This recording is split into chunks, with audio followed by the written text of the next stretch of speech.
E nesse exato momento, há milhões de pessoas perdendo o sentido de vida, querendo morrer. Exato.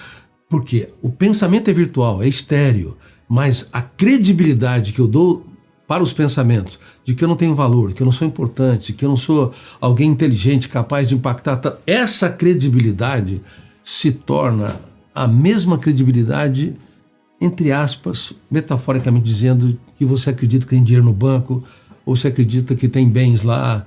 Enfim, se você tem reservas no banco e acredita, você está seguro.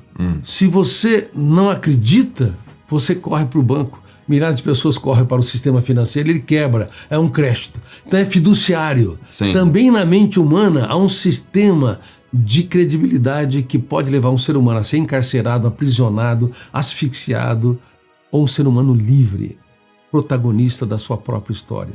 E isso é completamente novo do ponto de vista sociológico, do ponto de vista psiquiátrico, psicológico e filosófico, inclusive.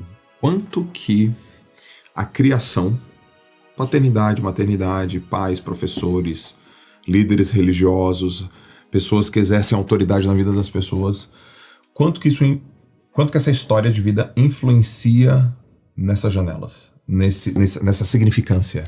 Influencia mais do que nós imaginamos, porque o ambiente em que estou, o ambiente social, ele todo dia estimula um fenômeno inconsciente, que também eu tive o privilégio de descobrir e descrever. Bom, eu escrevi mais de 3.000 páginas sobre a teoria da inteligência multifocal antes de publicar meu primeiro livro. Tá. Então, os meus mais de 80 livros, eles estão baseados numa teoria complexa que aborda essa última fronteira da ciência. Que daqui a pouco você vai na multifocal, tá? Você explica um pouquinho o que é pra turma. Tá. Explico, tá? E então, um dos fenômenos que eu descobri e descrevi é que ele é o responsável pela nossa biografia, pela nossa história. Uma pessoa pode negar o seu passado, negar as pessoas que amou, que contribuíram com ele, negar os seus amigos, mas ela nunca pode negar até Deus, mas ela nunca pode negar a sua história, porque a sua história, seja ela tensa ou tranquila, seja ela asfixiante ou libertadora, ela é registrada automática e involuntariamente, independente do eu, que representa a capacidade de escolha, a consciência crítica e a autonomia. Há um fenômeno inconsciente e implacável que eu o chamei de fenômeno RAM, registro automático da memória. E tudo aquilo que tem alto volume emocional, se tem dor, ansiedade, angústia, rejeições, o fenômeno RAM, registro automático da memória, o biógrafo do cérebro vai registrar de maneira privilegiada. Então, cuidar do que nós pensamos e cuidar do arrasto da emoção, do crédito que nós damos aos pensamentos, é cuidar da nossa vida, da nossa história, da nossa saúde mental, da nossa liberdade. Mas infelizmente, Harvard não ensina nada sobre isso. Cambridge, Oxford, MIT, a Universidade de Pequim, de Tóquio. Os meus alunos do programa de mestrado e doutorado da USP, na área de psicologia, na área de biologia, na área de medicina, eles não aprenderam nada sobre esses fenômenos. Mas como? Você não aprendeu que você tem um eu que tem que gerir a sua emoção? Você tem que impugnar pensamentos perturbadores e emoções tensas dos primeiros 5 segundos, senão eles são registrados e não podem ser mais deletados.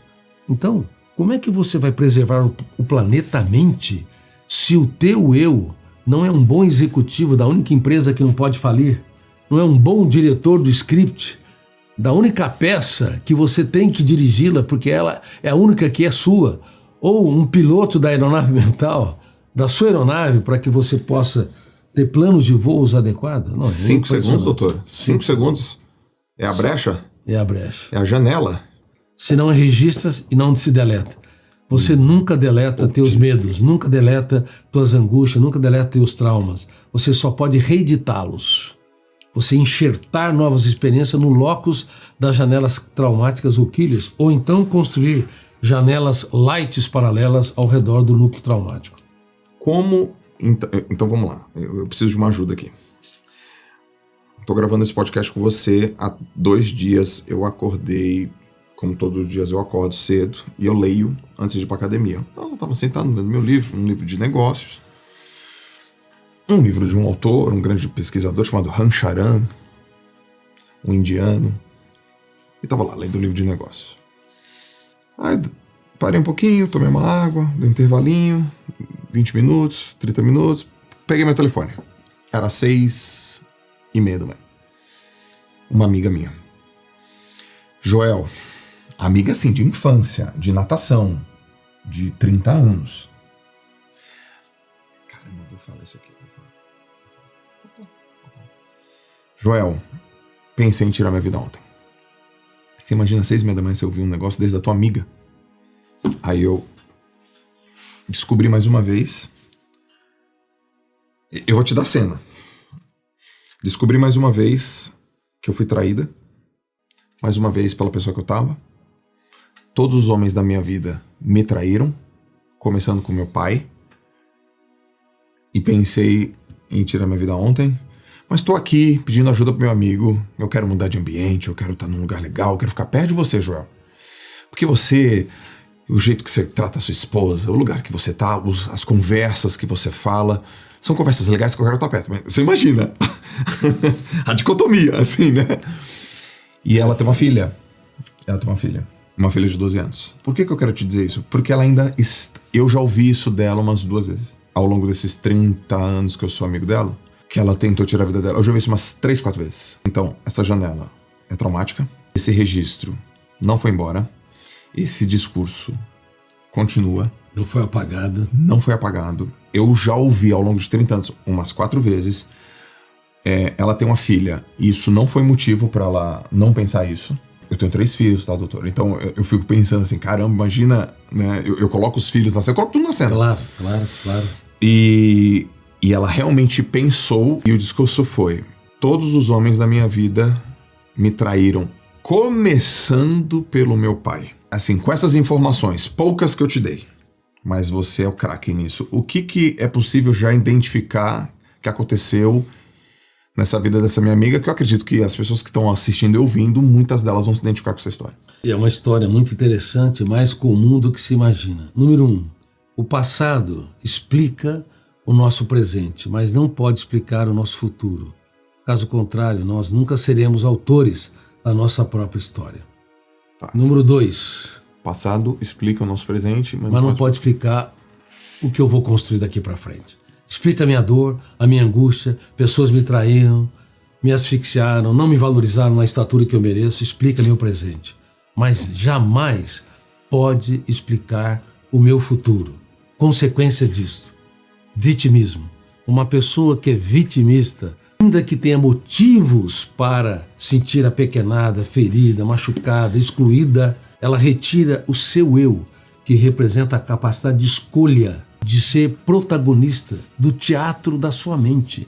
Ela não vai dirigir mais seu script, porque ela sempre vai colocar o pai, o ex-marido, os amigos, as pessoas como responsáveis pelas suas mazelas. Sim, eles provocaram uma série de janelas killers, mas o problema não é o que os outros fizeram com a minha dor. O que eu faço a partir dessa dor para me tornar alguém que lidera a minha mente e não é liderado por ela. Terceiro ponto. Existe uma técnica chamada DCD, duvidar, criticar e determinar. E você sim falou sobre ela no início deste podcast. A dúvida, ela é poderosa para que o eu, ele impugne, discorde e confronte as janelas traumáticas. Ele confronte o que as pessoas imprimiram na minha vida. Perfeito. Então, se eu não duvidar, e a dúvida é realizada com autoridade, se eu não duvidar de tudo aquilo que me controla, tudo que eu creio, se tornará um cárcere mental. Exato. A crítica é o princípio da sabedoria na psicologia. Veja bem, a dúvida na filosofia, a crítica na psicologia.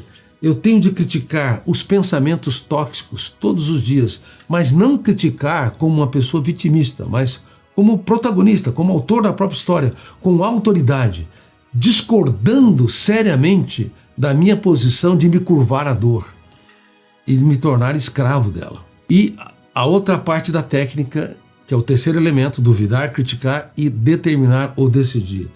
Todos os dias, cada ser humano tem de fazer escolhas. Todos os dias. As escolhas são diárias, só que nós não fazemos. Decidir o quê? Decidir ser gestor da emoção. Como não há inteligência emocional, e nós abordamos sobre isso, discutimos sobre isso, a emoção é burra, a emoção é desinteligente, a emoção é inconsciente, ela não consegue ser autogerida. Então, Daniel Goleman, ele trouxe os elementos da inteligência emocional e foi muito importante em 1995. Só que ele não sabia que a emoção por si só, ela não consegue ter credibilidade nela mesma. Exato. Porque ela não produz pensamentos, não tem intelectualidade. Esse é um atributo do eu. Eu que tem capacidade de escolha, consciência crítica, autonomia, autodeterminação. É o eu que tem que gerir a emoção. A técnica DCD empodera esse eu. Se eu uso os elementos mais importantes das ciências ao longo da história, como a arte de duvidar, eu fico forte, eu fico protagonista, eu duvido de que eu vou ser escravo do medo de falar em público. Certo. Eu duvido que eu vou tirar minha vida, eu vou transformar o caos em oportunidade. Me abandonaram, me rejeitaram, quem perdeu foi meu marido. Bom. Ela deveria proclamar. Quem perdeu foi ele, porque eu sou uma pessoa incrível, inteligente, maravilhosa, altruísta, bonita, porque beleza está nos olhos de quem vê. Boa. Então você transforma o traidor não no seu algoz. O traidor perdeu, porque você se torna alguém que reescreve a sua própria história. Então, duvidar, criticar e determinar é uma das ferramentas de gestão da emoção que torna o eu ativo. E isso também, se você perguntar para a inteligência artificial, fazer uma varredura para os grandes pensadores da filosofia, da psicologia e da sociologia, praticamente não há muitos elementos que estimulem ou teorias que definem o eu como alguém que é ativo, que recicla e reedita a história. Sim. O eu é muito passivo. Até mesmo quando a pessoa vai diante de um psicoterapeuta, não importa a linha, se psicanalítica, existencialista, cognitivista ou comportamentalista, não importa. O paciente não pode ser um espectador passivo do processo terapêutico. Certo. Como um aluno não pode ser um espectador passivo no teatro da sala de aula. Eles têm de ser provocados a atuar-se como diretor do script. Então, se eu duvido, se eu critico, se eu decido ser autor da minha própria história, se eu me empodero para que eu possa encontrar as raízes dos meus conflitos. Por que meu pai me traiu? Por que meu marido me traiu? Por que minha esposa me traiu? Por que as pessoas me abandonaram? Por que eu fui humilhada publicamente? Se eu encontro as raízes, bom, foram por isso e aquilo. Mas devo eu comprar aquilo que não me pertence? Eu não causei. A intelectualidade é virtual. Então o pensamento do outro, a rejeição do outro é virtual. Só se torna real quando eu dou credibilidade autógena. Aí eu arrasto e transformo aquilo que é estéril do outro em algo real na minha emoção. Então por isso que a mente mente. Os piores inimigos não estão fora de nós. Estão dentro de nós mesmos. É o nosso eu que não assume o seu papel como piloto da mente humana. Ele como executivo da única empresa que não pode falir. Antes das empresas falirem, terem decadência, os líderes entram em colapso, porque nós não fomos treinados do ponto de vista educacional para intervir no planeta mente. Nós não fomos treinados para entender que qualquer ofensa, rejeição, crítica e exclusão é virtual. Só se torna real se o meu eu for ingênuo como gestor da mente e der uma credibilidade dramática àquilo que eu não construí. E não entender que minha paz e minha saúde emocional valem ouro. O resto é lixo. Joel, eu vou te falar, se as pessoas aprendessem isso no mundo inteiro, da pré-escola à pós-graduação, os psiquiatras tinham tempo para ser artistas plásticos, porque haveria muito menos pacientes. Exato. Os generais teriam tempo para escrever poesias, porque haveria muito menos guerras. E os policiais teriam tempo para fazer mais esportes, porque havia muito menos ocorrência. Infelizmente, no mundo todo, a nossa espécie, por não entender essa última fronteira da ciência, que eu te falo com muita humildade, minha vida, eu sou o psiquiatra mais lido do mundo, mas talvez um dos que tem um peso maior por onde caminha a humanidade. Dói na minha alma em saber que existem soluções para que a nossa espécie se torne mais viável, harmônica e generosa, que brancos e negros nunca foram diferentes, não é pela fina cor da pele, a mesma intelectualidade, emocionalidade, a mesma atuação do eu como protagonista pode ser operado, sempre foi a mesma. Não existe a chineses, orientais e ocidentais, intelectuais e letrados, ricos e miseráveis. Somos seres humanos, únicos e irrepetíveis, mas sinceramente, não apenas andamos na superfície do planeta Terra, nós andamos na superfície do planeta Mente. Você falou várias vezes mente. E você falou que a mente mente. E você falou sobre o eu. Se a mente mente, o que é a mente e o que é o eu? O eu é a consciência? É muito importante a sua pergunta. O que é o eu? O eu, ele é a expressão máxima da consciência humana. Tá. Mas o eu é a emoção. O eu é a emoção, mas ele é muito mais do que a própria emoção. Tá. Então é mais do que a emocionalidade. O eu é a intelectualidade? São os pensamentos? Sim. Mas ele é muito mais do que os pensamentos. O eu é um diagnóstico de depressão? Sim, mas ele é muito maior do que a própria depressão. Ele é muito maior do que a própria síndrome do pânico. Nós somos maior do que um diagnóstico, maiores do que a nossa própria dor. A sua amiga que pensou em tirar a vida. A cada 4 segundos alguém tenta o suicídio. A cada 40 segundos alguém materializa o suicídio. E toda pessoa que pensa em morrer não quer matar a vida, quer eliminar a sua dor, a sua angústia, o seu auto-abandono. Se esse vídeo abriu sua mente, inscreva-se e deixe o seu like.